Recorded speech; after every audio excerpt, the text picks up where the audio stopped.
консервативный подход, тормоз развития. Не всегда первым быть хорошо. В своей деятельности агентство подотчетно исключительно президенту Республики Узбекистан. С учетом, что это такой вот мега-регулятор, нет ли каких-то конфликтов интересов? Нет, это наоборот даже отчасти удобно. Мы самая густонаселенная страна в Центральной Азии. Люди — это новое золото.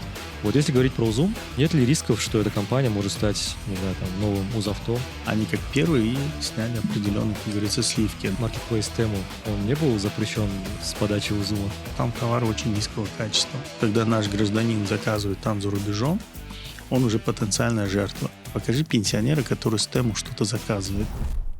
Вы как регулятор можете быть вообще очень строгим. Все по букве закона или в духе закона — тоже разные вещи. В каждом случае необходимо искать подход. Да. То есть искать эффективный. От тебя как об тряпку ноги начнут вытирать.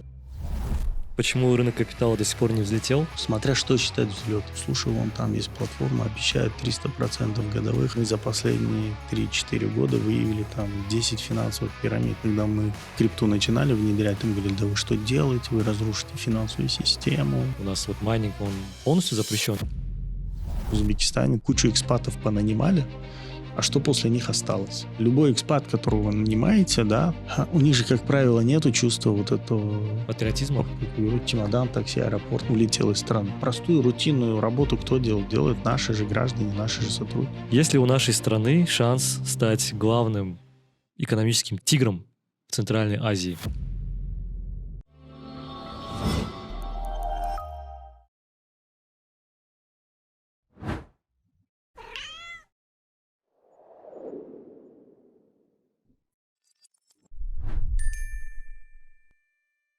Друзья, всем привет! Сегодня у меня в гостях высокопоставленный гость, чему я очень рад.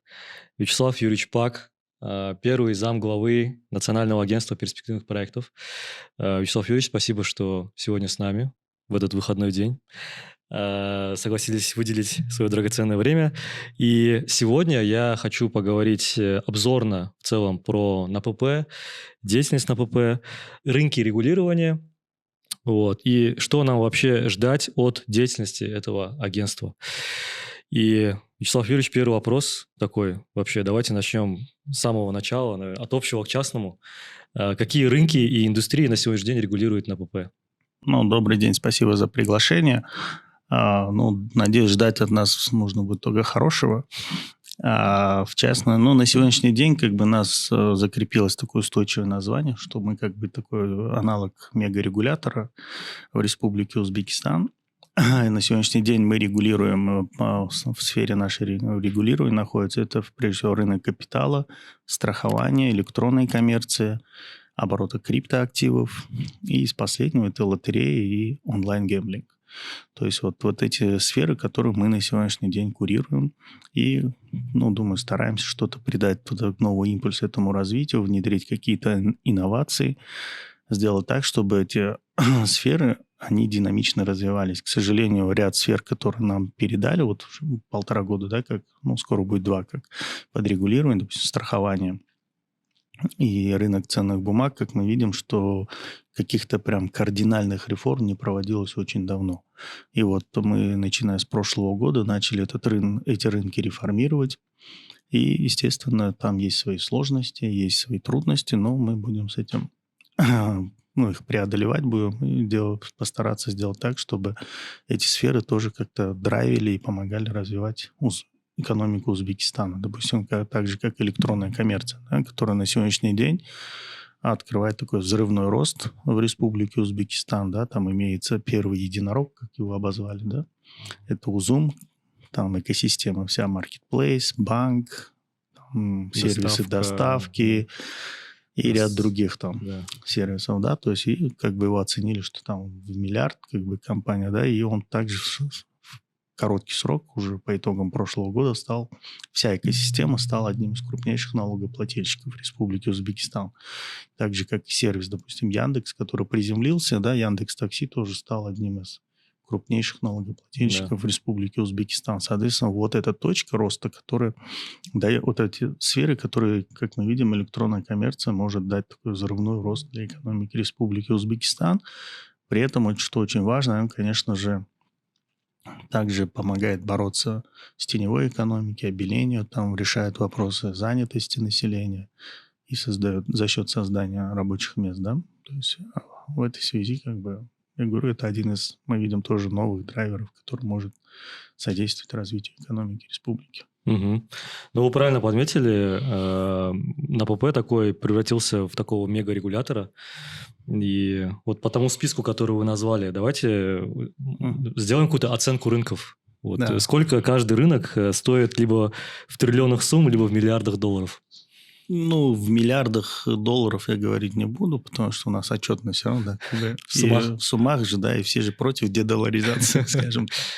А в целом, как бы, допустим, ну, мы если берем рынок капитала, здесь как бы нельзя сказать, как бы, оценку дать классически, да, потому что здесь как бы он состоит из многих элементов. То есть, допустим, один просто факт.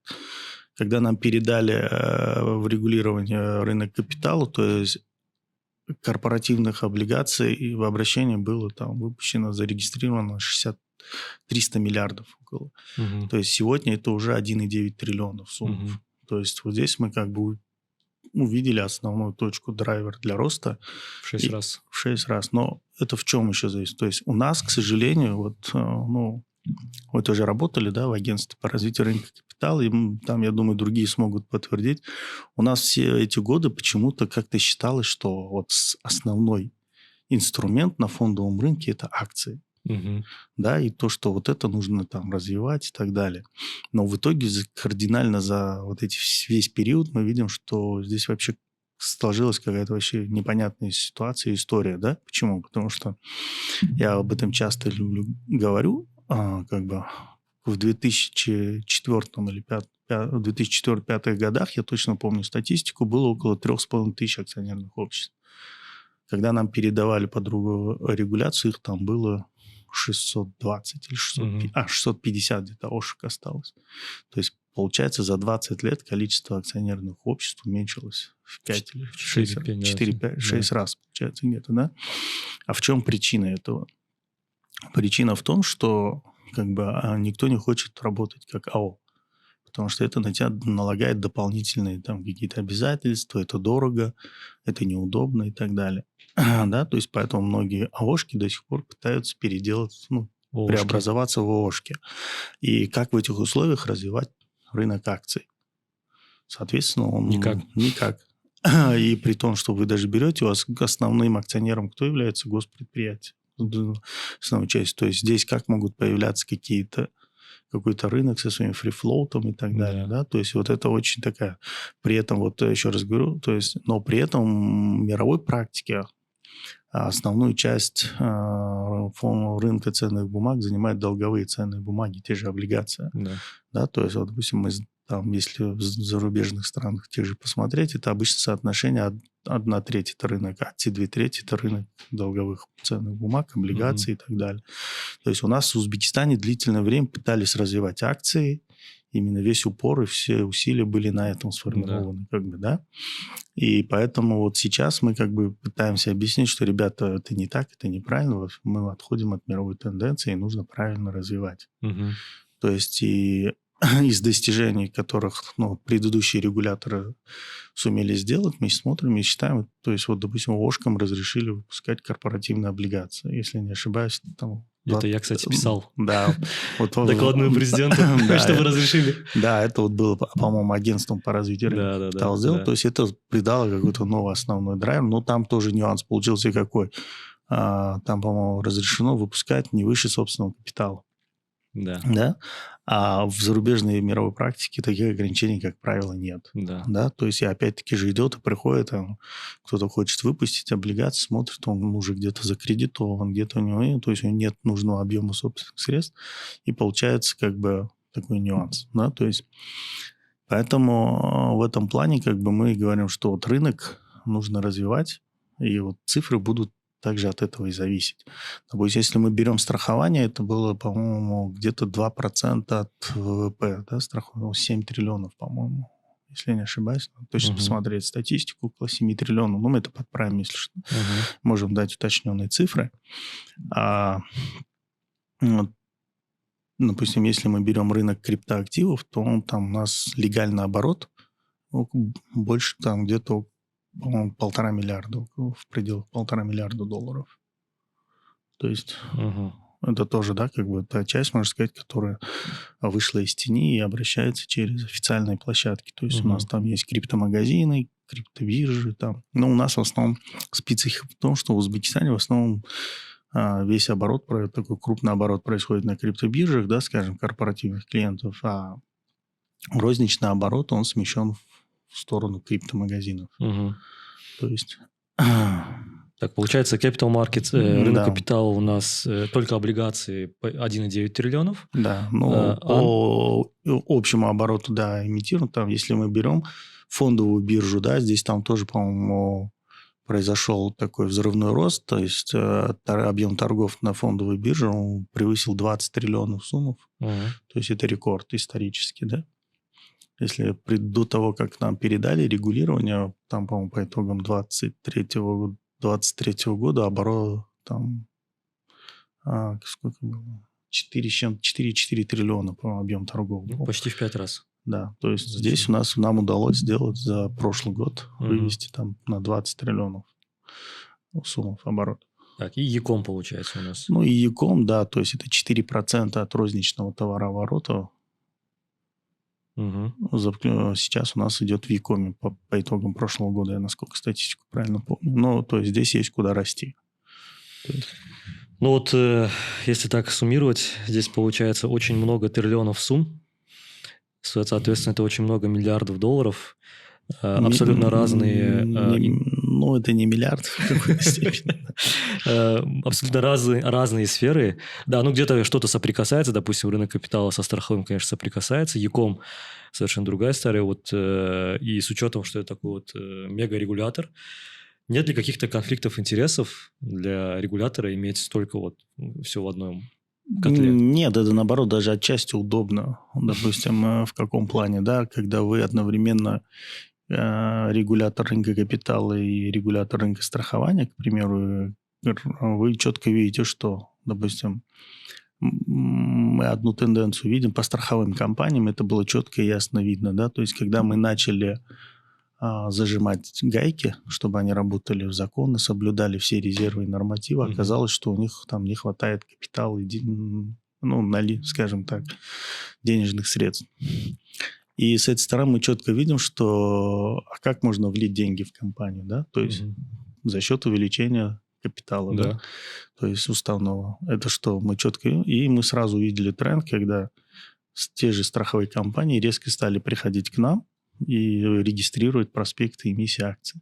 И, то есть, и чтобы мы посмотрели, и то есть у нас за первый год, как только мы начали только гайки зажимать, там, по-моему, порядка 30-40 миллиардов сразу там Мгм. на увеличение уставного капитала страховых компаний мы зарегистрировали проспекты эмиссий. Мгм. То есть, ну, это удобно и для Да, аналитики, и да, для этого. То есть ты все и рычаги, по которым ты можешь отслеживать, смотреть, какие согласен. тенденции, изменения происходят. Здесь нужно именно грамотно к этому подходить.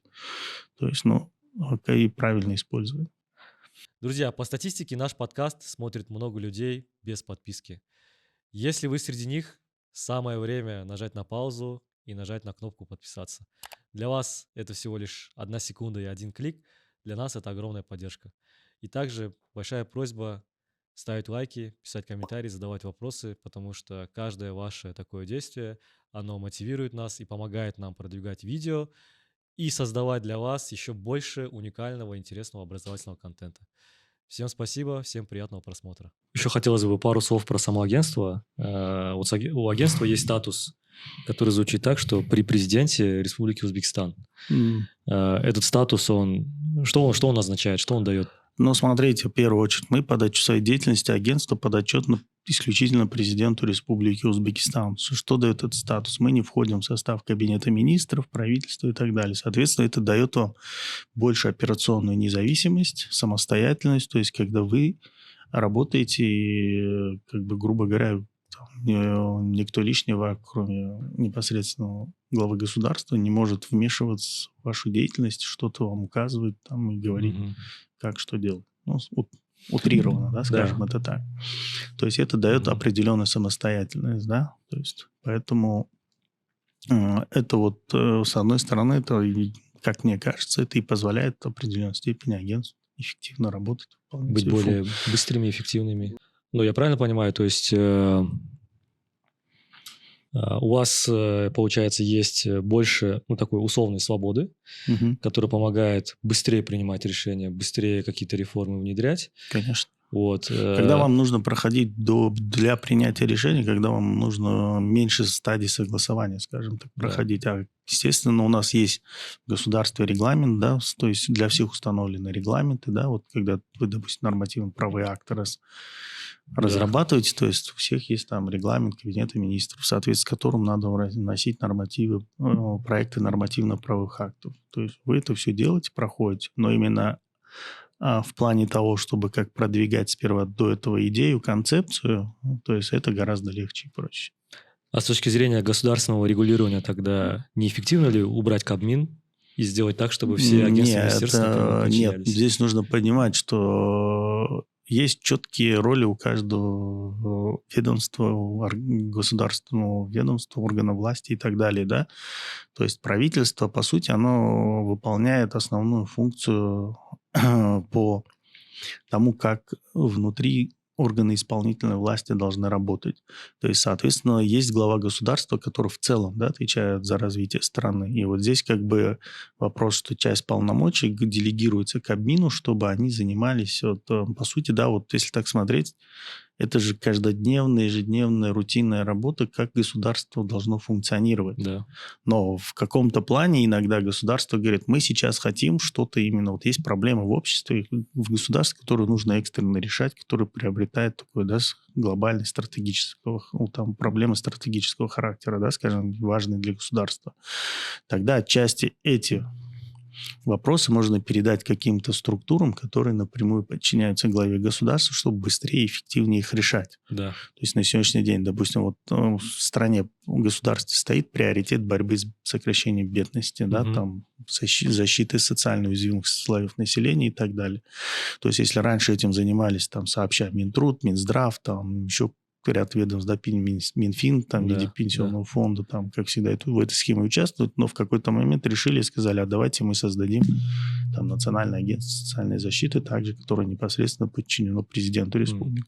То есть это вопрос того, что государство сейчас ставит приоритет, и как бы и напрямую говорит, что это приоритетное направление, которое курируется и над чем непосредственно самим президентом. Да, самим президентом определено. И говорит, вот в этот момент говорит, как бы я буду непосредственно руководить работой в данном направлении.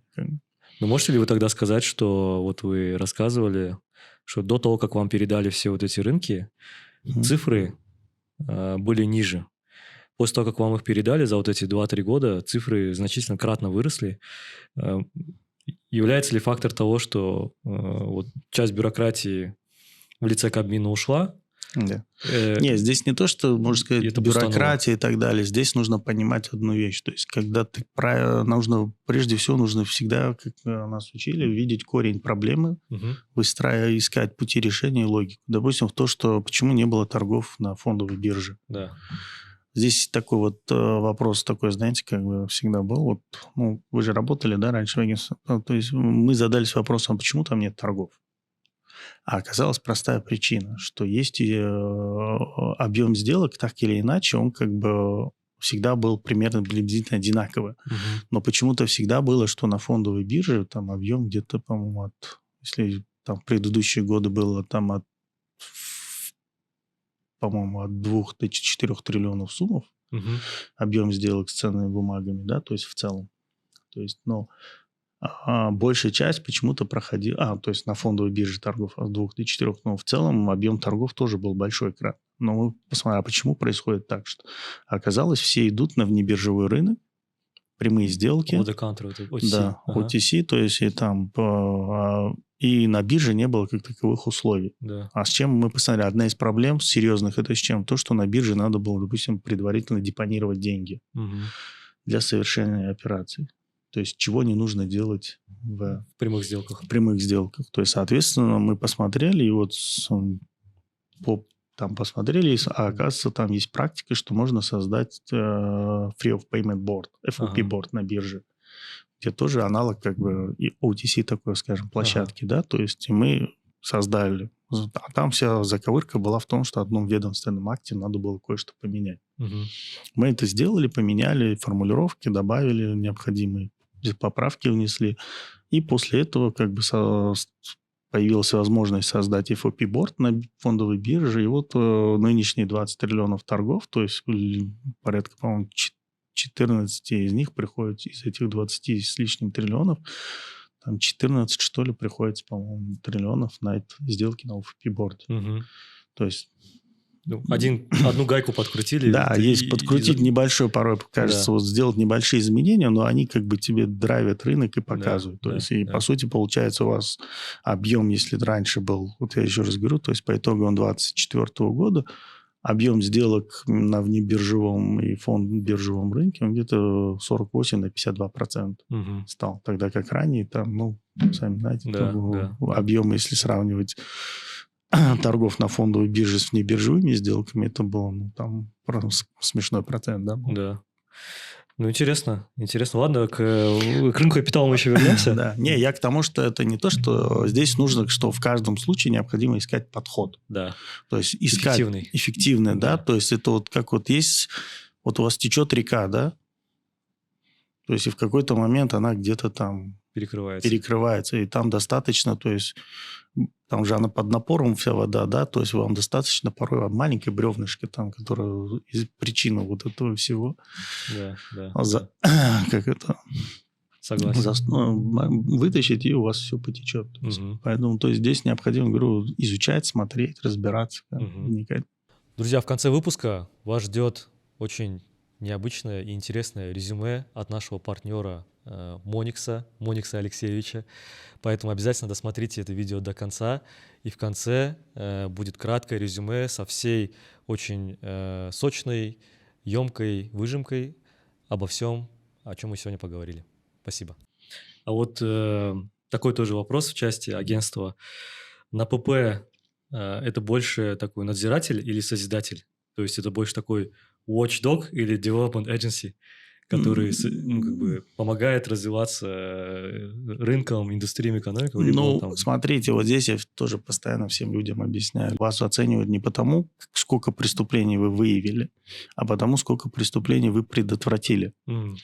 То есть вот здесь я хочу применительно к этой ситуации сказать, что вы как регулятор можете быть вообще очень строгим. У вас там будет все там четко, без, как говорится, да, ни сучка, ни задоринки, там все будут стоять на вытяжку перед вами, но что происходит? А развития рынка нет. Да. Почему? Потому что, И поэтому деятельность любого регулятора, она прежде всего оценивается не потому, сколько он там нашел, наказал там, и так далее, а потому, как развивается рынок, какие на нем условия, что им мешает, что там, соответственно, там как он также свои контрольные, скажем так, надзирательные функции тоже правильно использует. Да. Потому что есть понятие такое, есть дух закона, есть буква закона. То есть сделать все по букве закона или в духе закона тоже разные вещи. Поэтому порой необходимо как бы на что-то закрыть глаза, чтобы что-то начало появляться, развиваться, а потом регулировать, правильно? Или изначально сказать, здесь какие-то вещи, вот для нас, допустим, как для агентства, во всех этих сферах практически необходимо соблюдать требования по борьбе с отмыванием денег, финансированием терроризма. Да, то есть рекомендации ФАТФ, наши профильные законы. То есть и для нас вот эта красная линия, при которой мы базируемся и говорим, что вот эти принципы, которые мы строго заставляем всех соблюдать, и мы от них не отходим. Потому что на сегодняшний день на них очень много что завязано. Да. То есть, и поэтому мы говорим, вот здесь мы будем красной линией, которую мы нарушать не будем. Все остальное касаемо там, потому что сейчас, да, цифровой век, еще что-то там, но век новых инноваций, технологий, порой появляются такие вот та же самая крипта, да, то есть появляются какие-то новые инструменты, продукты, которые вообще непонятно, как регулировать. Да. И в этот момент что делать тебе? Запретить? Или сказать, ну, ребята, поработайте, давайте мы посмотрим, изучим, как это работает, потом подумаем, как это регулировать, когда поймем природу вещей, как мы скажем, Вот да? у вас какая тактика? У нас тактика как бы... Посмотрим или У сначала нас запретим как-то? сперва тактика такая, что мы обычно смотрим, взвешиваем риски, пытаемся понять свои возможности, свой уровень компетенции, понять, мы это вообще сможем, скажем так, переварить. То есть с этим разобраться, да? А потом как бы думать, а давайте либо, если риски очень высокие, то есть что мы вообще не контролировать не сможем, не понять, не разобраться в этом, мы, естественно, будем запрещать пока что или воздерживаться, да, там. Если мы будем говорить, что это, ну, там риски есть, но как-то нужно посмотреть, как это работает, какие-то выработать одновременно механизмы, которые минимизируют риски, да, или там делают их управляемыми и контролируемыми, тогда мы говорим, давайте мы посмотрим, как это можно внедрить, посмотреть, как эта история работает. И говорим, давайте поработаем, посмотрим. Ну, то есть вы стараетесь соблюдать какой-то баланс между вот этой ролью созидателя, Да, которую здесь за развитие. нужно здесь нужно найти золотую середину, чтобы ты был не слишком Жесткий. такой жесткий и не слишком как бы Мягкий. мягкий, когда Чтобы все на голове сидели, от тебя как об тряпку ноги начнут вытирать. Да. То есть поэтому здесь вот я говорю, нужно находить золотую середину. Получается? Но не нам судить. Я думаю, это лучше пусть оценку дает как бы профессиональные игроки, да, сообщества, которые лучше надо у них спрашивать, насколько получается. Ну, хорошо, я позову в следующий раз игроков, задам этот вопрос. Получается, не получается? Мы критики открыты, да, то есть если готовы выслушивать, если будет критика, мы готовы. Естественно, у нас критики рознь, да, то есть когда это прямые оскорбления с переходом на личность и так далее, или когда действительно есть критика, если она конструктивная, указывается на недостатки в работе, мы, естественно, все отслеживаем, смотрим и потом пытаемся все это устранить. Супер. Хорошо. Я предлагаю поговорить немножечко про e-commerce, про электронную коммерцию. Вот вы уже затронули, значит, назвали компанию нашу «Единорог» Узум. Про его успехи мы успели поговорить. Но в целом здесь тоже от общего к частному. В каком сейчас в целом находится состояние, в каком состоянии сейчас находится рынок электронной коммерции? Ну, мы знаем, что еще где-то 3-4 года назад там ничего не... Ну, там были какие-то маленькие компании, у которых мало чего получилось, потом пришел Zoom.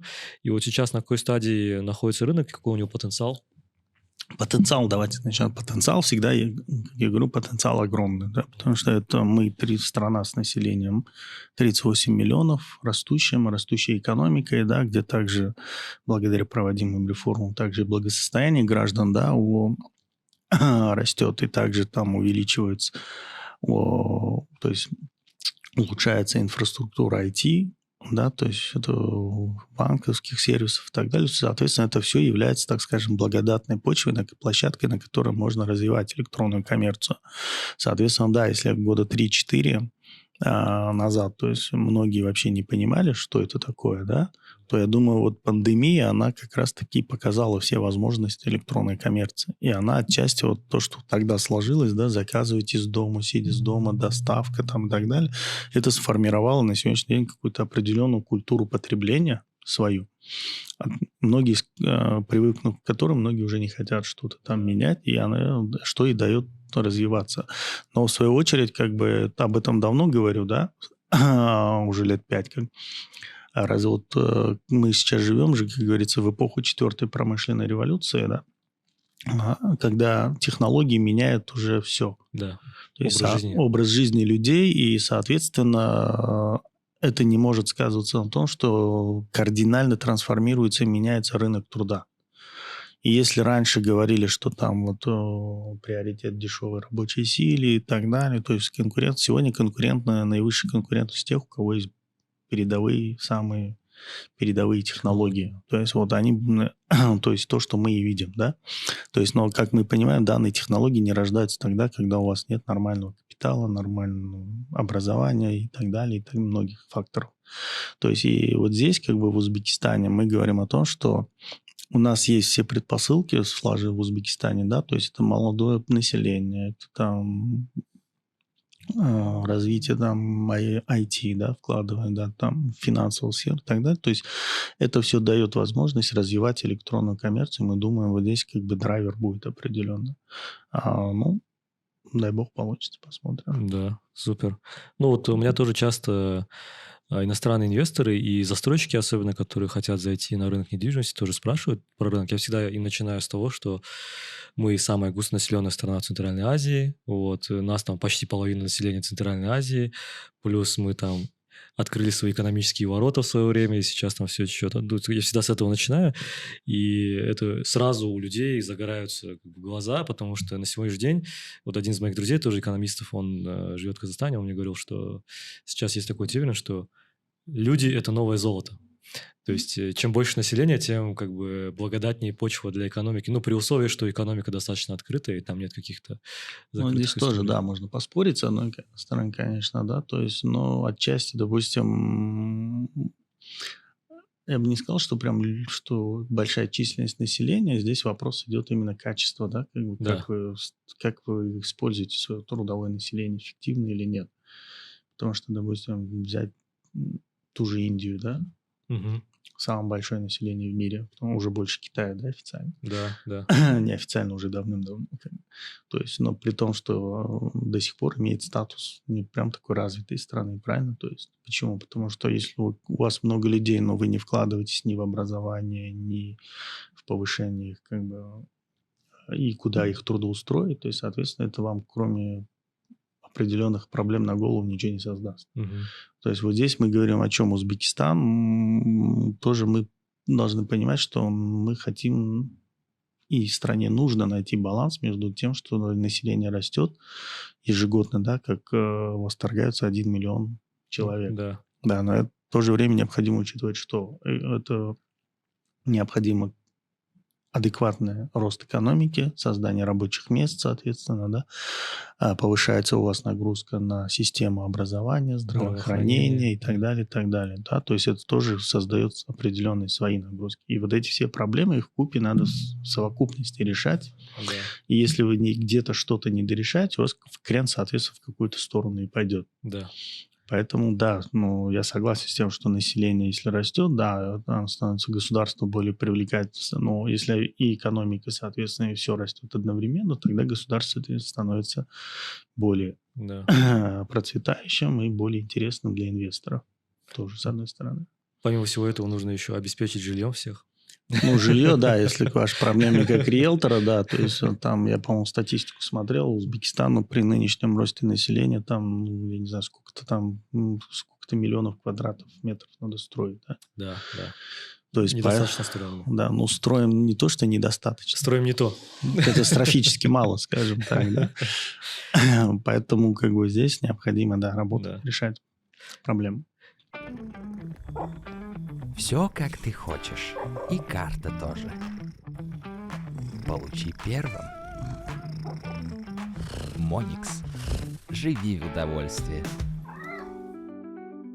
Так, вот если говорить про Zoom, ну вот это такая уже общеизвестная для всех жителей страны компания.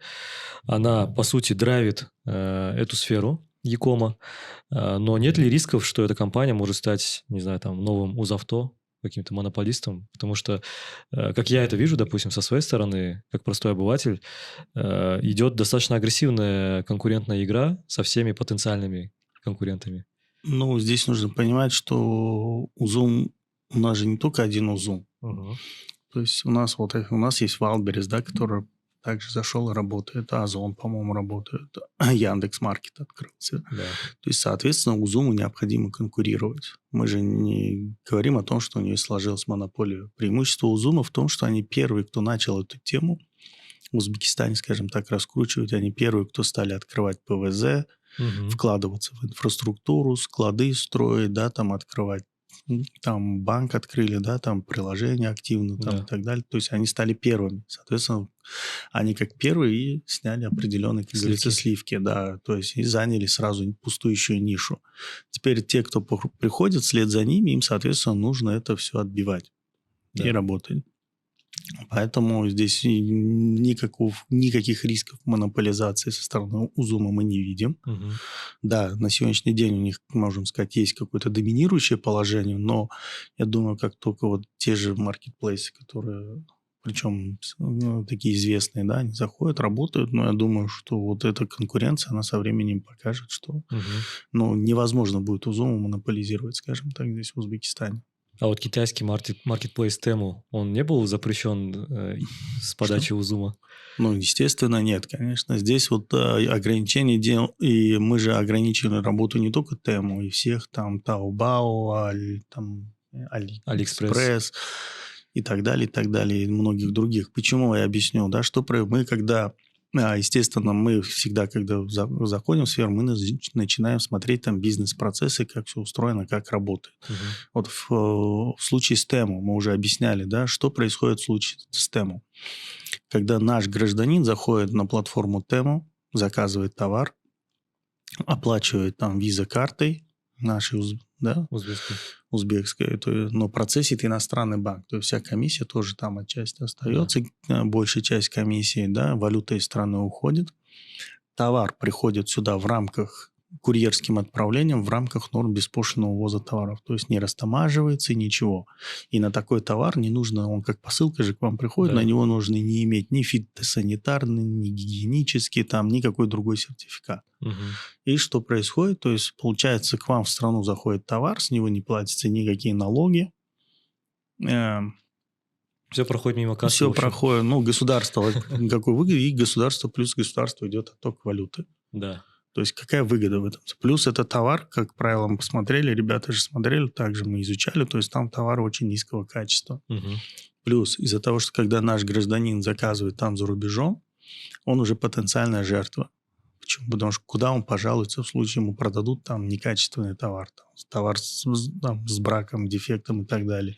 Может, плохую оценку поставить? Ну, что он может сделать? Куда он пойдет жаловаться? Кому пойдет жаловаться? Да, потом, как он будет требовать возврата своих денег и так далее. То есть там возникает очень много рисков. Там и злоупотребление в отношении потребителя. Куда и кто будет это... А было много жалоб там? Или это просто, как сказать, как потенциальная угроза расценивалась? Нет, это и жалобы, и плюс потери государства и так далее, и многие эти, да, то есть, соответственно, получается, государству, это вы же еще как, это же надо смотреть не с позиции только того, что какому-то обывателю удобно, да, зайти на Тему, найти товары, которые там в течение 2 недель к нему дойдет. Но здесь нужно как на уровне государства смотреть, а к чему это ведет. То есть, если у вас есть глобальная электронная платформа, которая таким образом заваливает ваш рынок дешевыми, некачественными товарами, у вас происходит отток валюты, у вас ломается традиционная розничная торговля, и то есть местный бизнес начинает страдать. То есть, почему вот тот же Узум, который работает в Узбекистане, он платит тот же НДС, налоги на прибыль и так далее. А что Тему здесь платит?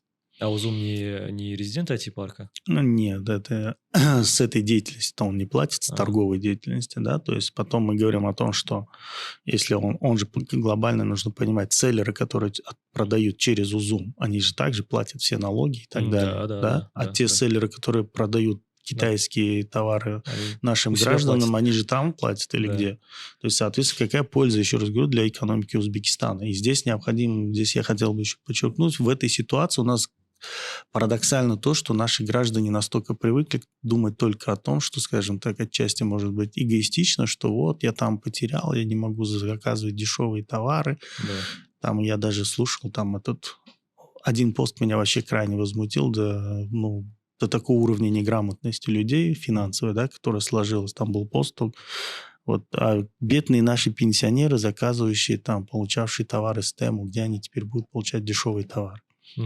Я вот думал, товарищ, ты мне покажи пенсионера, который с Тему что-то заказывает, который может там в этом всем разобраться, да, первое, подвязать карточку, скачать приложение, это первое. Второе, а этот пенсионер пенсию откуда получает? С государства. С государства. А что источник доходов у государства? Те же налоги и платежи, да?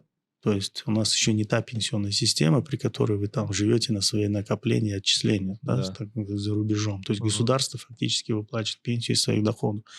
То есть и получается, человек, делающий такой пост, он демонстрирует полное непонимание, незнание, как работает государство, и руководствуется, и явно вообще не понимает, да, то есть о чем он пишет.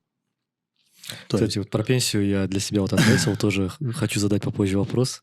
То, что у нас сейчас источник-то государства. Хорошо, я понял. То есть с Тему все понятно. А вот вы когда принимали решение, вы наверняка тоже смотрели практики других государств. То есть в других странах у них такая же ситуация, они... ну, естественно, вы посмотрите, во Вьетнаме заблокировали, по-моему, во Вьетнаме заблокировали, в Америке встал вопрос его заблокировать, в странах Евросоюза, во многих Мгм. странах, да, то есть поэтому они же руководствуются теми же Ну, доводами, той что же логикой, необходимо, да, да-да-да. логика. То есть и помимо этого мы, соответственно, когда разговаривали с представителями Всемирного банка и других организаций МФИ, они прямо и четко указали, что мы приняли совершенно правильное решение. Мгм. И что на сегодняшний день, то есть не только Тему, а в целом вот деятельность таких глобальных платформ, она представляет риски для таких небольших стран и экономик. Да, То да, есть, да. потому что как они будут... то есть они могут иметь крайне негативное воздействие на их, скажем, коммерцию, да, Да, согласен. Но я могу торговую сферу. сказать, что, конечно, как предприниматель, я все прекрасно понимаю, и это достаточно, как сказать, обоснованное решение. Но как простой гражданин, который хочет иногда что-то заказать, окей, не с Китая, но там с Америки, и сейчас, ну, это, конечно, не ваше было решение, это было, по-моему, решение Минфина, Минэконом и финансов, да, о том, чтобы поднять таможенные пошлины, о том, что ограничить вот этот ввоз беспошлиный, и сейчас там, ну, грубо говоря, iPhone уже не закажешь. Ну, закажешь, Не, вернее, но ты много переплатишь ты его. Артур, это совершенно другое регулирование Да, было. да, Да, это да. регулирование норм беспошлинного ввоза товаров. Ну, это просто связано немножко, да. Не, у нас, что происходит у нас в Узбекистане, да, эта проблема, она существует уже много лет, существовала, да, формально вот даже при первом президенте действовала норма, при которой как бы вы могли с территории сопредельного государства при пересечении в пешем порядке, да, то есть завести товаров только на $10 США. Да, То есть, если было вы такое. уезжали в Казахстан через Черняевку пешим переходом, вы могли товар завозить только на $10, правильно? Все сверх этого должно было растамаживать. Потом этот лимит подняли на $300. Да. А что, к чему, что оказалось? Наши предприимчивые люди, они выезжают на ту же территорию Казахстана, да, там берут товары, которые у них там просят, и в рамках $300. И мы четко видели ситуацию, при которой человек 20 раз в день переходил границу и заходил с товаром. Так у меня уже Потом, паспорт быстро закончится. да, там и были сервисы, Да. там менять паспорта, и так мы их называли там их мулами, да, обычно называют Ага. в практике. Там, муравей, там муравейник схема называлась, и так Ага. далее. То есть, когда человек 20 раз ходил туда день через границу, аккумулировался товар, потом этот товар раздавался, соответственно, в торговые точки Да. по дешевым ценам, да, потому что с них так же самое не платилось ни растаможка, ничего.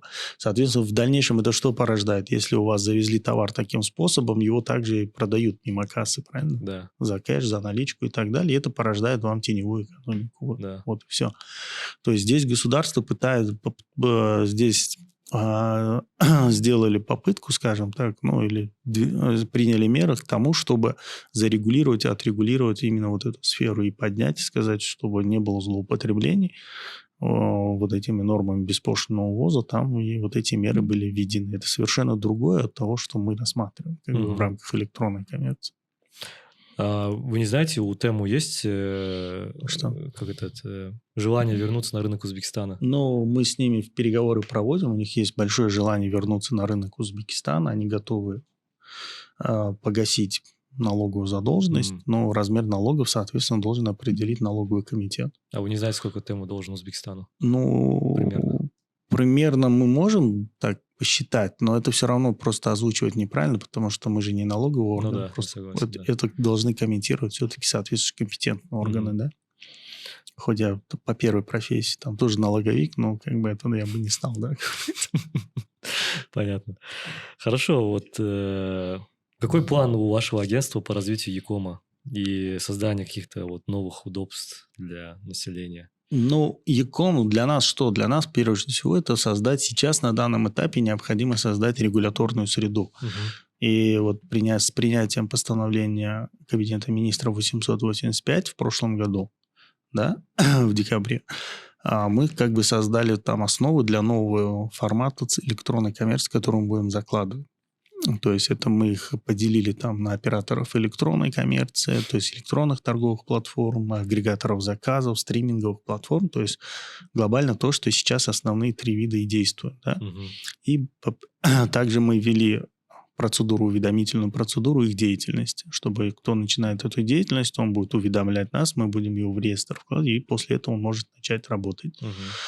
Это для чего сделано? Потому что мы все понимаем, что чтобы быть электронной торговой платформой, необходимо там, во-первых, создать саму платформу, да, интегрироваться со всеми. То есть там создаются риски хранения, там обработки персональных данных, там должна быть фискализация и так далее, и так далее. То есть здесь уже определенные риски возникают, и поэтому нужно четко регулировать эту деятельность. Там права потребителей защищать, там и другие многие аспекты. Мгм. Поэтому мы сейчас постараемся четкое и понятное регулирование выработать. Это первое. Второе – это общий подход. Допустим, то есть, если вы хотите заниматься в Узбекистане, то осуществлять электронную коммерцию, то быть субъектом электронной коммерции, то, пожалуйста, там вот проходите, открывайте дочернее общество, проходите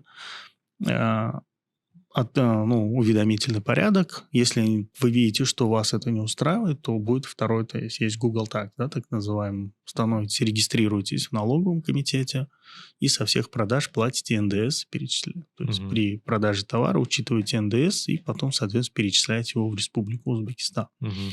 И то есть, как мы думаем, вот это будет справедливая система, при которой иностранный маркетплейс, что-то продавая нашим гражданам, также продает его с НДСом, и который НДС попадает в бюджет Узбекистана. Мгм. То есть в определенной степени выравниваются условия игры для местных игроков и зарубежных, вот этих глобальных платформ.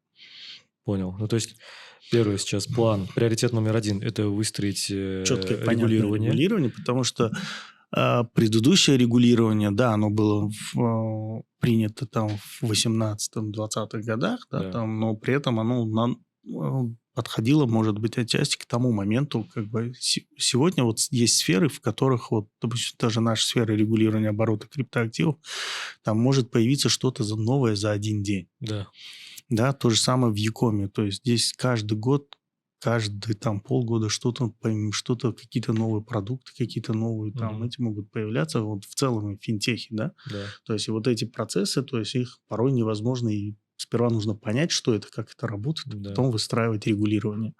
То есть поэтому предыдущее регулирование, да, оно отчасти было актуально на тот момент, но сейчас оно как бы ничего не регулирует. Да. Его надо, короче, усовершенствовать. Его надо усовершенствовать Да. и четко распределить роли и задачи каждых ведомств.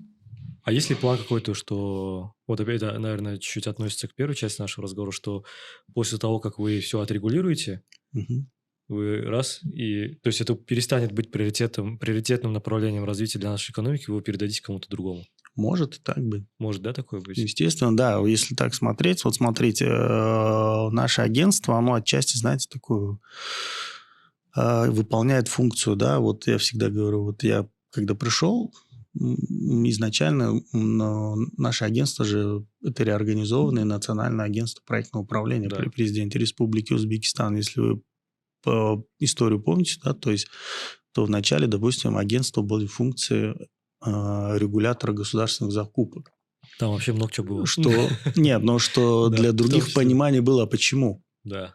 Да, если историю поднять, то в Узбекистане процедура госзакупок длительное время, там, десятилетиями регулировалась одним, там, 456 что ли, поставлен Кабмин. Древним 4, да, постановлением. то есть, который только был один ПКМ, ничего не регулировал. Да. И там, при оценке там в той же самой коррупции, там, системы борьбы с коррупцией, противодействия коррупции, там, и так далее, то есть, международными экспертами, и так далее, всеми говорилось, у вас должен быть закон о государственных закупках, соответствующий регулятор.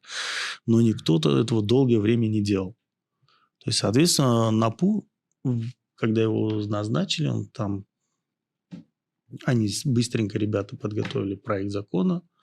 Хороший, плохой, это не в этом вопрос. Да? Факт в том, что он в стране появился, его приняли. Мгм. Соответствующие процедуры были внедрены, и спустя 1,5 года, по-моему, сколько там, это, как и во всем мире, эта функция была уже передана Министерству финансов. Мгм.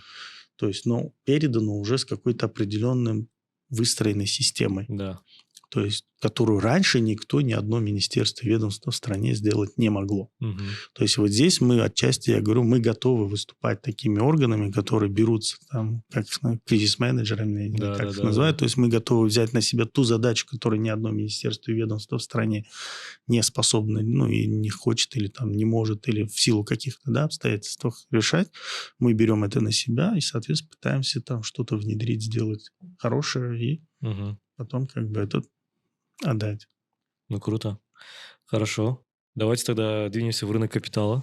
Ну, вот у меня был такой вопрос, почему рынок капитала до сих пор не взлетел. Вот, но получается, что там все-таки есть позитивные изменения, да, то есть где-то, Смотря что считать взлетом. ну, взлетом, ну, как минимум, наверное, чтобы простой народ заговорил о рынке ценных бумаг. Окей, может быть, не только про акции, вот, но и про облигации в том числе. Простой народ об этом и говорит, но говорит как, что вот там приходит там один и говорит другому, слушай, вон там есть платформа, обещают 300% годовых, и они там начинают, да, таскать деньги миллионами долларов Мгм. на непонятные вот эти офисы, Да. кому-то непонятным людям перечислять. То есть это у нас на сегодняшний день, к сожалению, в силу низкой финансовой грамотности, у нас очень наши граждане стают таким лакомым кусочком для вот этих мошенников. Мошенников. Поэтому вот здесь необходимо понять, что вопрос такой, да, если что-то и делается, оно должно делаться системно, да. То есть если мы говорим о том, что граждане, когда должны вкладываться в рынок там, капитала, в акции, какие-то другие инструменты, они четко должны понимать, как Риски. это устроено, какие риски и так далее. Да? То есть у нас до настоящего времени, мы сейчас будем эти устранять, то есть нет понятия квалифицированный, неквалифицированный инвестор. Да? Мгм. Потом люди все равно не понимают, что такое, какие риски несут в себе какие-то различные, что не бывает там 300% за месяц. Да. Да, то есть вот, мы за последние 3-4 года выявили там 10 финансовых пирамид, причем там сумасшедшие были там вклад. То есть в одном случае собрали 20 миллионов долларов с населения, да, в другом случае вот мы буквально в прошлом году выявили вот этих мошенников, скамщиков, пирамид, там вот эти человек, которые у людей Приведи друга, который... Нет, которые звонили, там, представились, вкладывайте, инвестируйте там и так далее, да, то есть мы пресекли, там, помогли совместно с правоохранительным органом выявить, пресечь такую деятельность, то есть преступной группы, там было 2,5 миллиона долларов собрали с людей, да, то есть мы четко видим, что, ну, люди как бы у нас еще не готовы к тому, чтобы правильно, ну, участвовать на этом рынке, то есть поэтому необходимо при выстраивании регулирования четко, в первую очередь, их сейчас поделить на квалифицированных, неквалифицированных, выстроить какие-то механизмы, которые будут позволять, ну, нашим, то есть минимизировать то, что наши граждане будут становиться жертвами мошенничества. Да? То есть потом в любом случае как бы вот эти провалы с теми IPO, которые были, они в определенной степени тоже как бы негативно сказались на том, что граждане хотят участвовать на рынке капитала. Потому что, допустим, когда ты покупаешь акцию за 6 тысяч, она потом у тебя после IPO встает 3 тысячи, да, допустим. И еще некому продать. И некому продать, то есть деньги застряли, и то есть, ну, это создает больше негатива, чем какого-то положительного имиджа для рынка капитала, да. То есть, поэтому мы говорим о том, что необходимо как бы все-таки это все делать поступательно развить. То есть, чтобы граждане вкладывались, должны появиться там хорошие, там, привлекательные инструменты, надежные и так далее. Да? То есть, поэтому мы вот это сейчас пытаемся, как бы, работаем над рядом инициатив, которые позволят это сделать. Ну, вот такой вопрос тоже задам. Еще когда я работал, получается, мы тогда запускали вот эту работу по написанию стратегий по развитию рынка капитала. Я знаю, что она в итоге в 21 или в 23 году она была принята, эта стратегия, в каком-то там миллион раз доработанном виде. В итоге, что с ней стало? Она сейчас как-то... Кто-то по ней идет или нет? В итоге я не знаю, что стало с тем документом, потому что я, насколько знаю, нам в наследство достался только ряд задач, которых там нам нужно там было подготовить закон о рынке капитала. Да. Там еще что-то. Ну, мы сейчас делаем и выполняем те задачи, которые были поставлены в предыдущих принятых актах. Но в целом мы видим, по итогам анализа рынка, мы видим, что на сегодняшний день, чтобы рынок капитала хоть немного задвигался, в принципе, прям таких супер глобальных изменений не надо. А что нужно сделать? Нужно хотя бы понять, а что людям нужно, во что люди готовы вкладываться. Так. То есть мы сейчас работать начинаем над инициативой того, что вот у нас есть законодательство об инвестиционных фондах. Мгм. То есть там необходимо ряд ограничений подправить, то есть разрешить инвестиционным фондам вкладываться помимо акций. Вот долевую, там покупать доли в ООшках, да, там недвижимостью владеть, там и так далее. То есть Да. и вот это, что люди ждут и что хотят, допустим, да. То есть там кто-то приходит и говорит, я хочу купить там акции, вот я хотел бы спокойно покупать там акции Теслы, Microsoft, там Nvidia Да. и так далее. Я Но бы тоже хотел. да, но в действующих регуляциях это невозможно, Да. да. То есть, соответственно, мы там работаем над тем, чтобы какой-то пилотный проект там в рамках песочницы регуляторную создать и протестировать в ней вот именно на фондовой бирже специальную площадку, чтобы открыли, и на ней торговались вот эти акции там вот этих топ, Да. там мировых Кстати, топов было компаний. же недавно, это было где-то 3-4 месяца назад, я помню, мне Карен Сарапионов еще написал сообщение, он говорит, там это у себя везде тоже напишите, говорит, пожалуйста. Он дал ссылку на публичное обсуждение проекта постановления президента о том, вот там был Ну, тот пункт. указ, да. Вот Да. этот мы, ну, то есть это да, то есть мы над этой инициативой работаем, Мгм. сейчас ее будем продвигать, соответственно, там есть там ряд вопросов, то есть как минимизировать риски там, потому что у нас же все сразу начинают смотреть с позиции там оттока капитала, да, Да. там, вот там сегодня акция Теслы, там яркий пример, да, там после определенных событий она раз сразу на 8% подешевела, да, то есть в какой-то момент акции того же Netflix за один день там на 25%, да, падают. Да. То есть вот там такие риски есть, как в этом случае быть. То есть гражданин вложил $1000, да, они превратили в 750.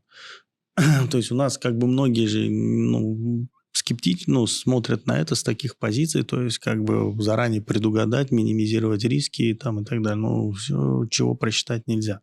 Но, как бы, как говорится... И все это в итоге, вот потом это в таком осторожный подход, консервативный выливается, и Да. который не дает реализовывать какие-то инициативы, и все это потом у нас стоит, и ничего не двигается, и не рождается. Да, вот это то, что я хотел сказать. То есть есть же вот эта поговорка, по-моему, волков боятся в лес не ходить. Ну, вот это и есть, да. То Да. есть у нас начинают там какие-то страхи раздувать, там, а вот это, а как будет это, а как это, ну, пожалуйста, там. Это то же самое, да, то есть когда мы крипту начинали внедрять, там говорили, да вы что делаете, вы разрушите финансовую систему, там Мгм. будет бардак. Ну, открыли, сделали, что ничего не взорвалось, ничего Да. там не рухнуло, и все нормально.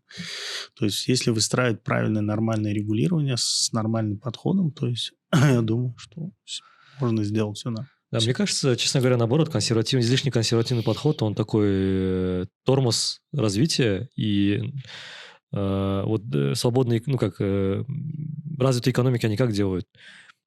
Вот как вы говорите, что-то зарождается, они смотрят. Потому что большую часть рынок сам себя отрегулирует. Какие-то он Ну, там да. внутри правил создаст, а потом уже легче зайти и начать там какие-то более такие Регулировать, правила. да. Вот поэтому я говорю, то есть, да, у нас почему и вот отчасти из-за такого подхода Узбекистан всегда в догоняющих. Да. То есть, когда действует принцип, а как там, ну, пусть кто-то внедрит, мы посмотрим, Ну а да. потом у себя как это будем внедрять и делать. То есть, а когда ты говоришь, а ребята, давайте мы первые что-то сделаем, тебе начинают там определенные люди говорят, ну, не всегда первым быть хорошо, зачем это надо, да, то есть... Понятно. Хорошо, есть еще такая, вот коллеги из рынка капитала очень были восторжены на позитиве, когда вышла новость про Франклин Темплтон. м. Вот, я хотел задать вопрос, мы, конечно, ссылку вот там прикрепим на эту новость. Франклин Темплтон – это надежда нашего рынка капитала? Да нет, это не такая прям надежда, но это событие в том плане, что на рынок пришел действительно там брокер с мировым, Большой инвестиционный игрок, да. посредник с мировым именем. Это то есть чего не было долгое время. Да. То есть это говорит о том, что Узбекистан стает интересен, стает привлекательным. Мгм. И то есть они уже как бы готовы заходить и в Узбекистане работать. Мгм. Потому что это как раз-таки отчасти говорит о том, что раз такие компании приходят, значит, есть стратегический интерес к Узбекистану.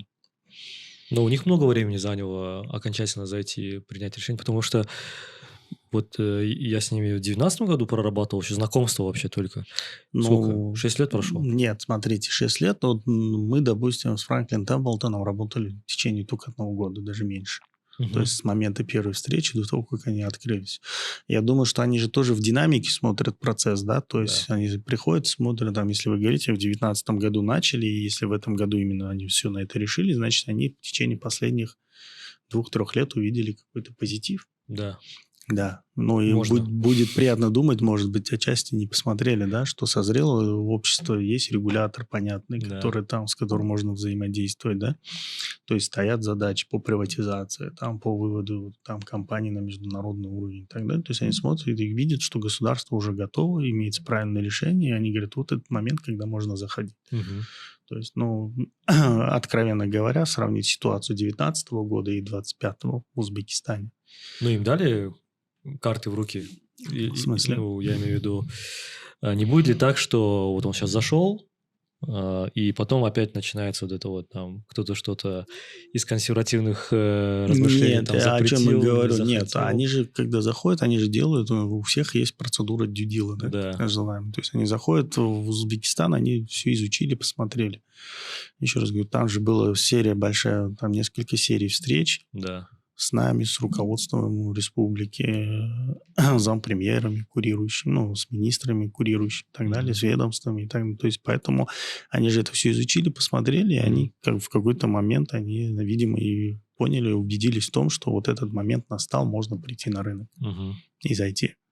Ну, понятно, хорошо. да. Ну, то есть это не прям надежда, но это Это не то, хорошее явление. не для какая нашего рынка. надежда и так далее, да, то есть это, да, это событие для рынка определенное, да, то есть, но это, ну, не сказать, что это какая-то надежда там, то есть потому что у нас есть собственный рынок, он должен развиваться, да, то есть и нужно создавать собственные рынки, Мгм. то есть если вы хотите, чтобы быть привлекательным, и инвесторы приходили к вам. Хорошо.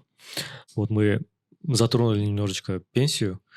Вот. Есть ли в планах пенсионная реформа? Смежный вопрос для вас в части регулирования и развития рынка капитала, и получается... Ну, то есть, смотрите, здесь же Министерство есть последовательность действий, да, то есть, когда есть уполномоченный орган, который должен решиться на какой-то шаг. Мгм. То есть, для нас это вторично. Мы появляемся на авансцене, грубо говоря, мы появимся тогда, когда скажут, нужно создать частные пенсионные фонды. А частные пенсионные фонды, они будут являться, соответственно, как во многих странах мира, да, крупными инвесторами, то есть в определенные активы. Институциональный инвестор, да. Да. То есть и мы тогда будем говорить, а как вот они куда должны инвестировать, мы как регулятор рынка капитала появимся. Мгм. Но тогда, когда у вас концептуально еще не принято решение вообще, чтобы такие фонды были, Мгм. то есть, ну, откуда им, ну, нам что регулировать, что делать?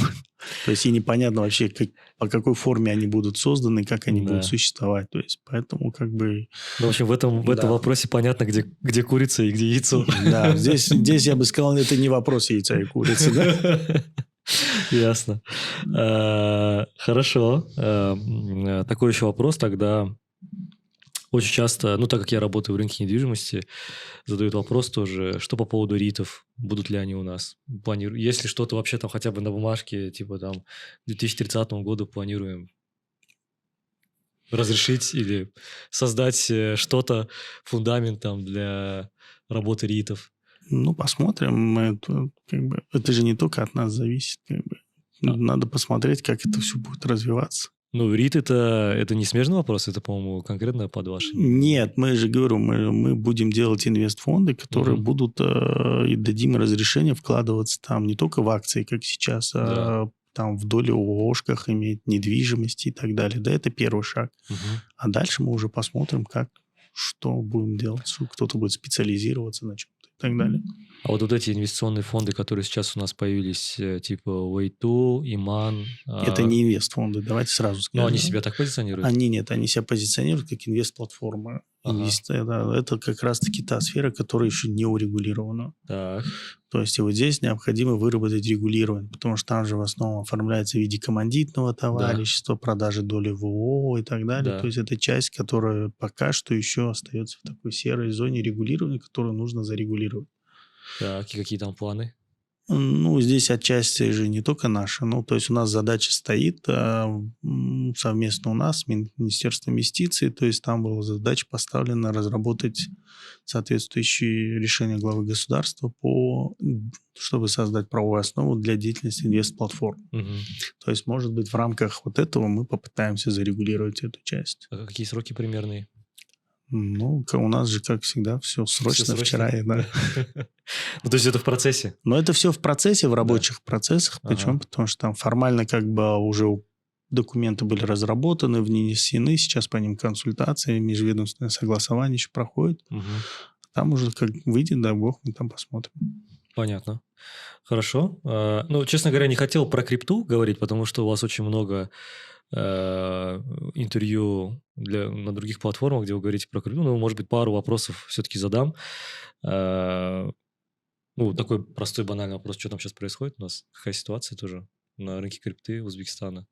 Я знаю, я слышал последние новости. Я, честно говоря, не особо интересуюсь, но слышал, что с Binance сначала там тоже бодались, потом в итоге договорились, они открыли здесь представительство. Не представительство. Ну, то есть с Binance ситуация понятная всем была, то есть так же, как и во многих странах. То есть Binance себя позиционировал же, что они платформа международная, ваши граждане к нам приходят сами, мы ничего не нарушаем. Ну, Да. как бы мы это, соответственно, проверили, изучили их деятельность, составили акт, им направили, они там не хотели его, не соглашались, потом мы их оштрафовали там на 102 миллиона сумм, да, то есть, соответственно, для криптобиржи, конечно, смешные деньги просто, но это вопрос как бы имиджа. Принципа был еще Имиджа, да, то есть потом мы подали на них в суд мы выиграли, после там этого Binance заплатил штраф, но после этого они запартнерились с одним из наших местных игроков, CoinPay, по-моему, называется, да, и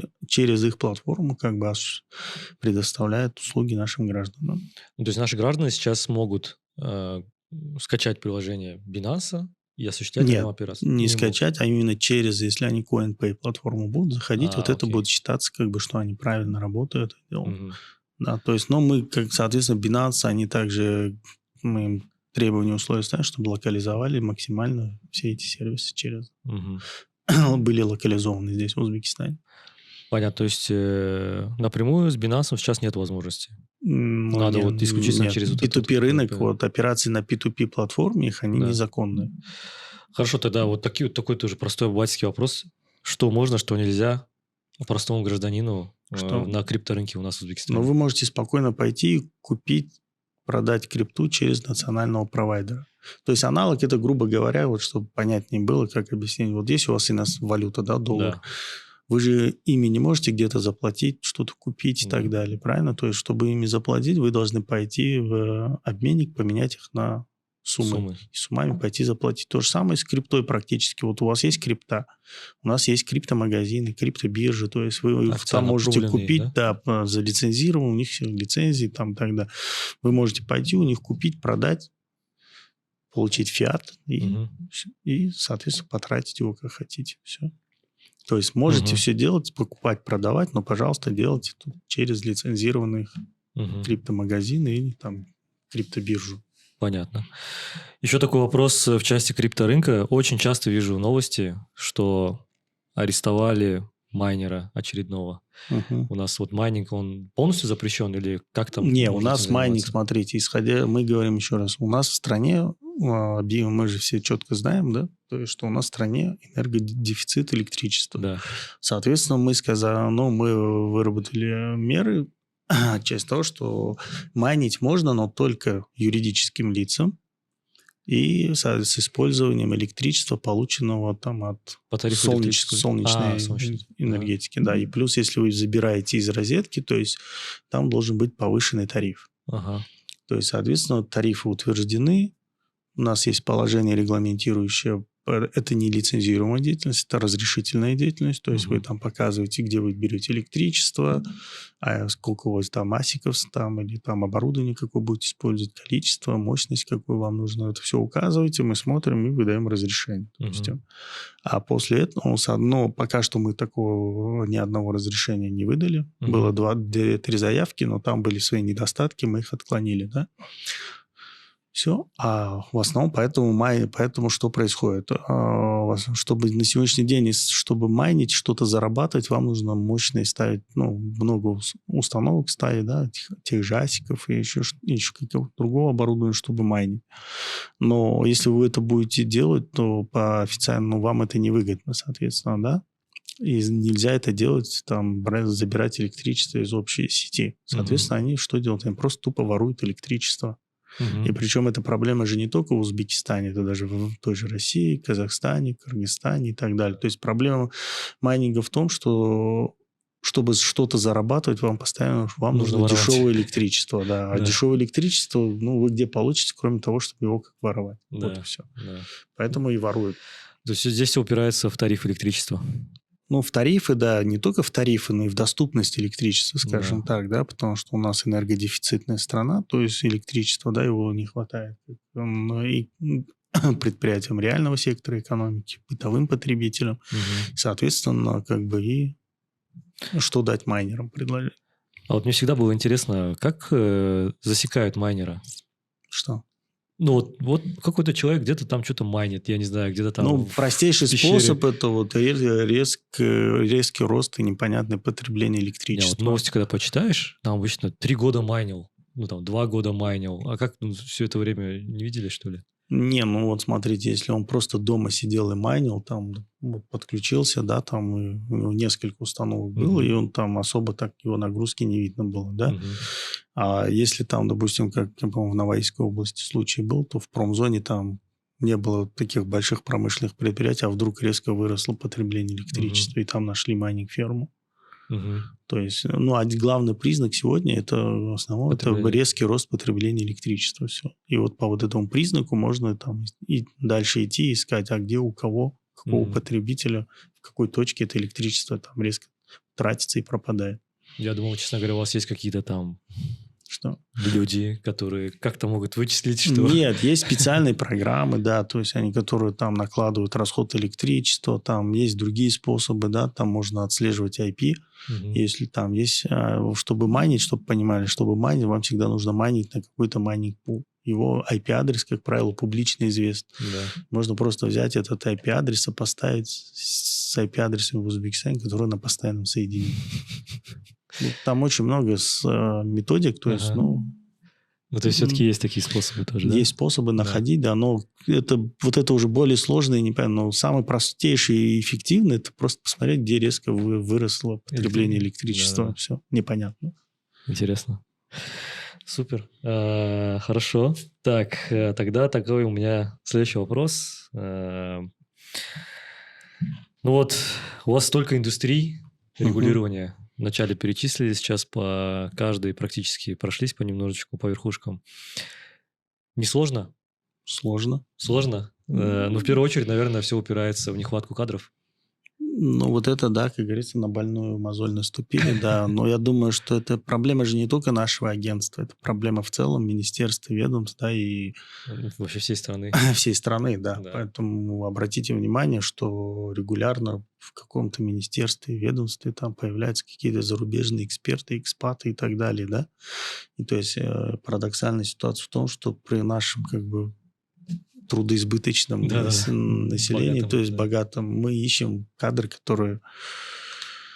У нас нет кадров там по определенным сферам. С другой стороны, откуда им взяться, да? То есть, если применительно к нашим сферам, допустим, по крипте я с гордостью могу сказать, что мы являемся пионерами во многих. Это и у нас регулирование.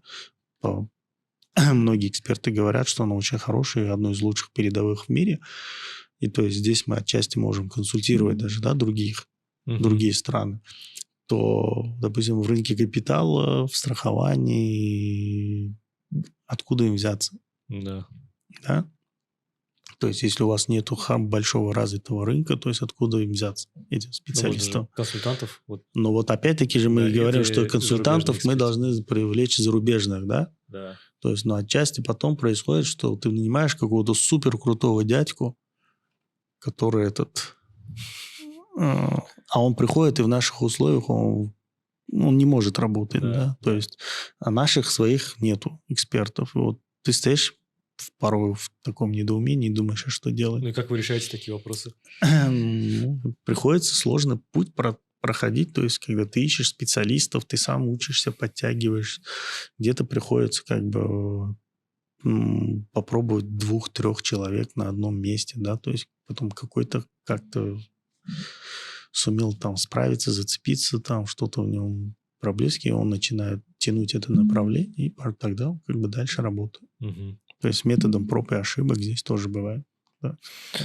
И идеального кандидата вам никто никогда не даст, как Ну правило, да, согласен. То есть вам всегда необходимо будет как бы учиться самому.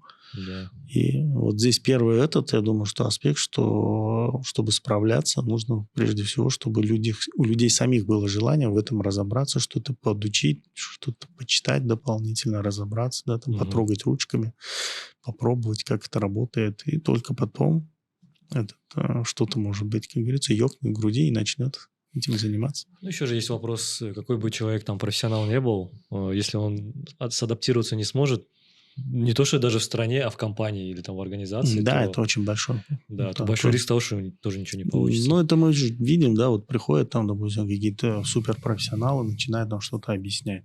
Да, но когда им говоришь, ребят, хорошо, вы молодцы, да, но давайте вы это все опишите.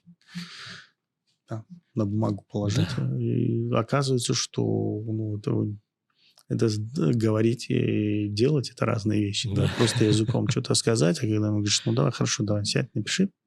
Это Ага. 2 кардинально разные вещи, оказывается. Да, И в этот момент многие сливаются, многие пропадают. Как бы, да. У вас сейчас много экспатов работает в агентстве? Нет, экспатов нет. Вообще нету? Нет. А какие-то консультанты, может быть, хотя бы? Консультанты, у нас есть там пару консультантов, но они большей части местные. Тоже местные. Да. Может быть, МФИ хотя бы? МФИ есть, да, у нас МФИ есть проекты, мы там тоже консультируемся, как бы, да, с теми же там, как его, по линии МФК, допустим, да, Мгм. по ипотечным облигациям, там были там ЕБРР, там по рынку капитала, там АБР и так далее. То есть мы консультируемся. Ну, то есть вы стараетесь справляться полностью своими силами? Да, я объясню еще почему. Потому что любой экспат, которого вы нанимаете, да, то есть у них же, как правило, нету чувства вот этого... Патриотизма? Не то, что патриотизма, да, то есть он же не гражданин этой страны, то есть он пришел здесь просто наем поработать по найму, в любой момент возьмет и убежит. Мгм. Что-то не понравится, да? Как я говорю, чемодан, вокзал, чемодан, такси, аэропорт там и так Да. далее, да, то есть и улетел из страны. То есть тогда, когда вы делаете это и пытаетесь, у вас остаются местные кадры с местным, со знаниями, которые завтра можно кому-то передать. Мгм. Почему мы и видим, да, что у нас в Узбекистане там за последние многие кучу экспатов понанимали, а что после них осталось? Ну, вот есть успешный пример, про который мы говорили, Узум. Что узум? Ну, в Узуме я знаю, что он двигался, как бы основная масса вроде бы там экспаты. Не, экспаты хорошо, но там же драйверами кто? Вот, простую рутинную работу кто делает? Делают наши же граждане, наши же сотрудники. Ну, это же надо все сначала организовать, Ну да, но нарисовать. вот я всегда говорю, от идеи до воплощения это большая пропасть. Да, да. Есть да. те, которые могут просто сказать, а вот идея такая, а кто будет ее реализовывать, ручками это все делать. Да.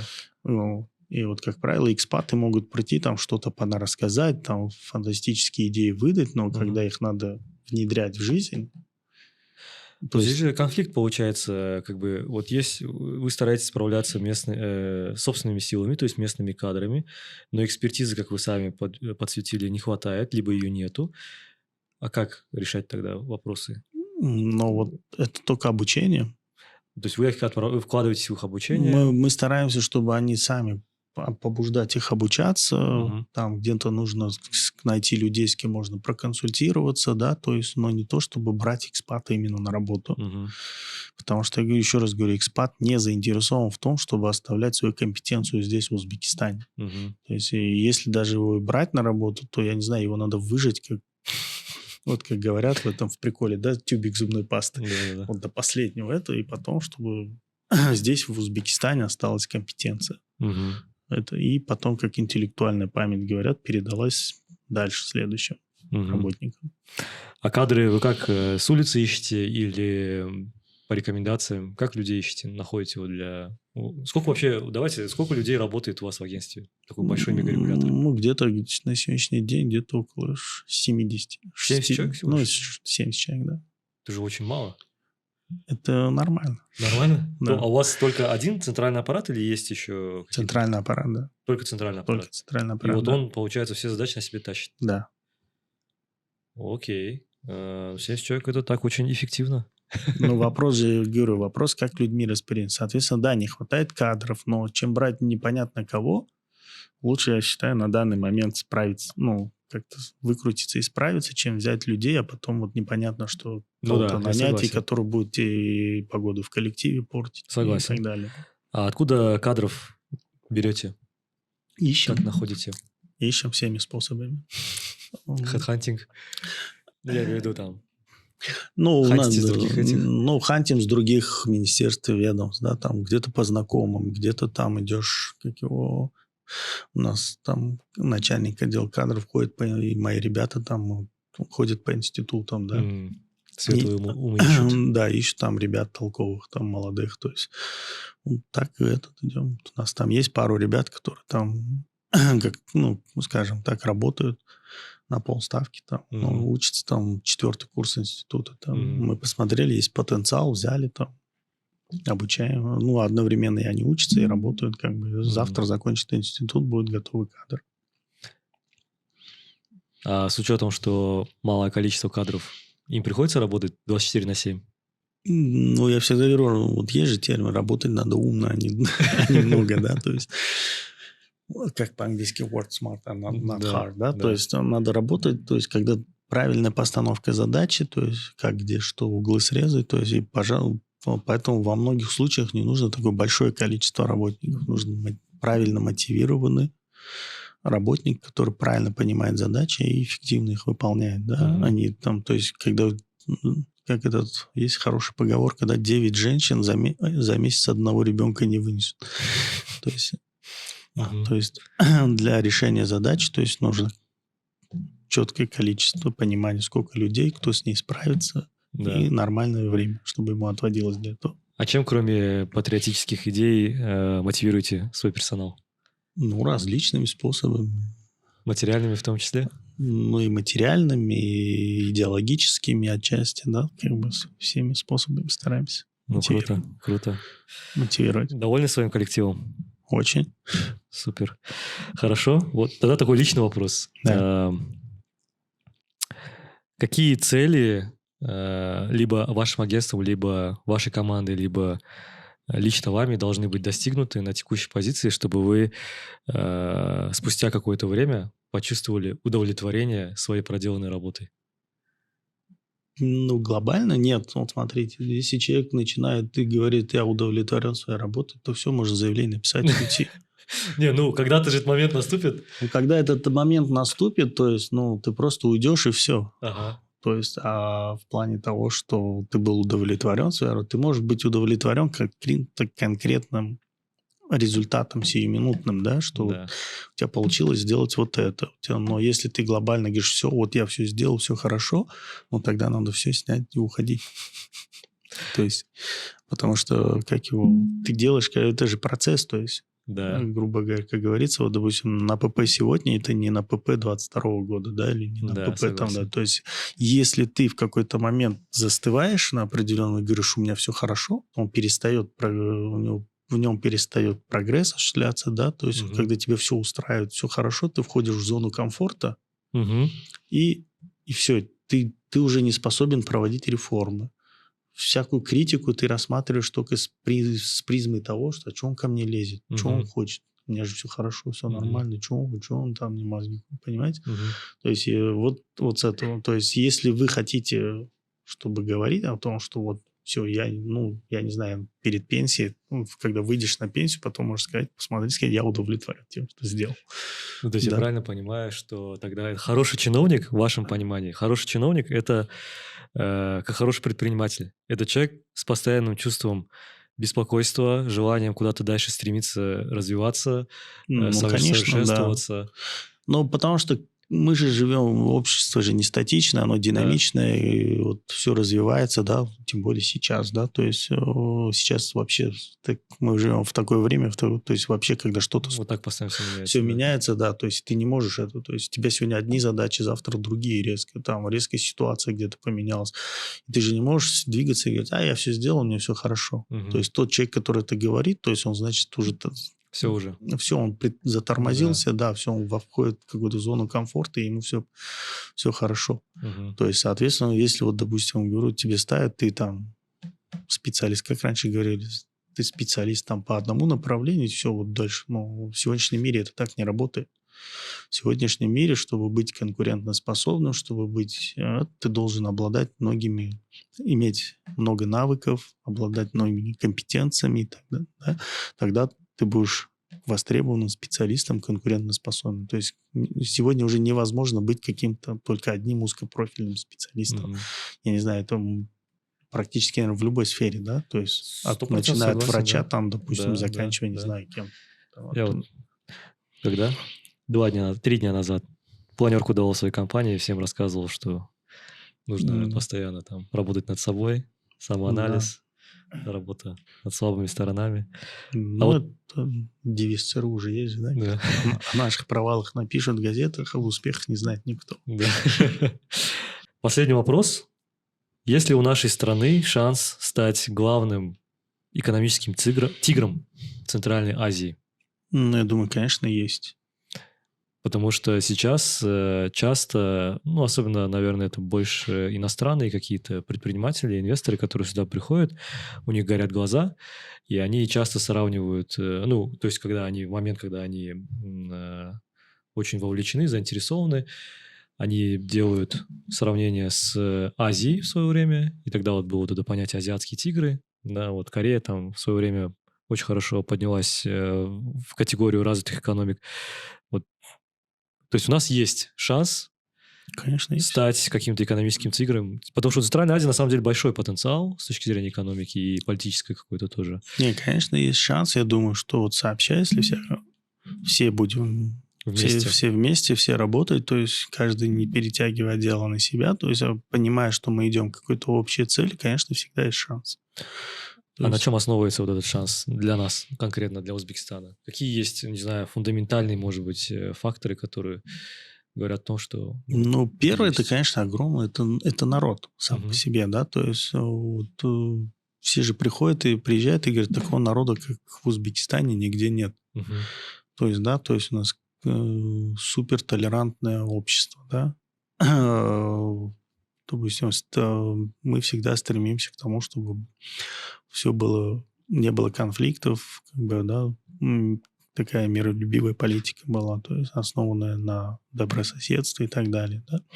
То есть при этом мы стараемся ставить приоритеты вот экономические над тем, чтобы каких-то там определенных аспектов, то есть мы не, я не знаю, там Узбекистан в каких конфликтах за 30 лет, более 30 лет независимости Да, участвовал. не участвовал. Да, то есть вот это все создает, то есть и это создает то, что инвесторы и все должны чувствовать, что Узбекистан – это такая тихая, безопасная гавань в Центральной Азии, где можно и как бы работать, вкладываться. Так. Соответственно, естественно, очень много что нужно сделать, конечно, Да. но чтобы это принять, то есть что там есть определенные моменты, да, которые там мы четко понимаем, что инвесторы должны видеть, что в стране четко работает там правосудие, да, в стране нет никаких ограничений по конвертации, там в стране нет там льгот, там в стране комфортный режим налогообложения, валютного регулирования и так далее, и так далее. То есть там очень много, над которыми, естественно, надо работать. Я думаю, если мы что-то там устраним, какие-то недостатки многие, то, я думаю, шансы всегда есть. Мгм. Ну да, вот инвесторы, ну, часто встает вопрос защиты прав инвесторов, да, вот, особенно иностранных, и я знаю, что по этой причине часто вот эти вот конференции проводятся с участием главы государства, где он сам лично заявляет, что приходите, все будет хорошо, мы защитим ваши права, но по факту э, те люди, с которыми приходится иметь там на земле дело, там все сложно. Ну, это опять-таки же вот то, что мы с вами обсуждали, это вопрос кадров. кадров на местах, то есть, да, то есть есть такие, которые не понимают и со старого формата не переформатируют, о чем глава государства постоянно и говорит, да. То есть те, кто не могут работать в новых условиях, придется с ними распрощаться. То есть все мы должны понимать одно, что сегодня мир другой, да, сегодня уже невозможно что-то скрывать. Сегодня там невозможно, там, я не знаю, пообещать там, ну и подумать, что что-то что-то сделать, что-то как его не выплывет наружу, это невозможно. То есть, соответственно, поэтому и необходимо. То есть и сегодня, чтобы работать с теми же инвесторами, поэтому это что говорит? Сегодня все доступно, вся информация доступна, да, то есть сегодня нельзя инвестору просто так там, я извиняюсь, лапшу на уши навешать, да, то есть потому что все можно проверить, все посмотреть. И поэтому вот люди, которые работают с инвесторами, они уже должны быть на это нацелены. То есть, поэтому там очень много аспектов, которые нужно решать. Я думаю, в принципе, вот если все сделать как запланировано и как решать те задачи, которые глава государства поставил, у Узбекистана, безусловно, есть шанс стать, я думаю, не только тигром. А кем? Львом? Ну, львом там или кем там. Придумали, чтобы какой-то новый термин придумали, да? Ну все, хорошо. Спасибо большое. Хорошо. Вячеслав Юрьевич, очень интересная беседа. Вот, я очень надеюсь, что она была полезна и для нашей аудитории, для наших слушателей. Вот, спасибо еще раз. Я надеюсь, не в последний раз придете к нам в гости и более там глубоко, может, какие-то более другие сферы или эти же сферы мы покопаем еще. Ну, спасибо. Все, спасибо. Итак, граждане, держите очередную выжимку подкаста прямиком из Котейного Министерства финансов. Что такое НАП? Агентство при президенте. Развивает ключевые отрасли. Финансы, e-commerce, крипта, страхование. В чем суть? НАП не про контроль, а про развитие через технологии, правила и людей. Ограничения на иностранные маркетплейсы? Не запрет, а честные условия. Работаешь в Узбекистане — играй по правилам. Без риска нет роста. Иногда нужно пробовать новое, даже если страшно. Главный дефицит — кадры. Рынки растут, а специалистов мало. Ставка на своих, на развитие. С вами был Моникс Алексеевич. До встречи в следующих подкастах.